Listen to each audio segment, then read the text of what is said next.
ណបងកូនអ្នកស្រែកគ្នាតែយូរសាក់អូរណ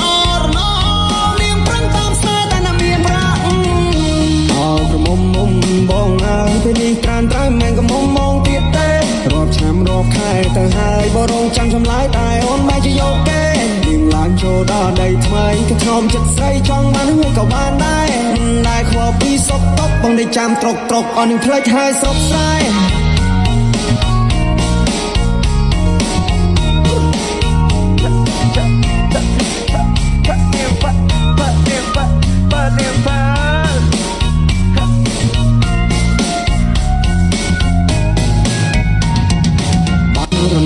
ណផ្លូវឆ្ងាយពីស័យអូន good luck អូរណពេលនេះដាច់ជាដូចតែកងតាអូរណបងកូនអ្នកស្រែកគ្នាតែយូរសាក់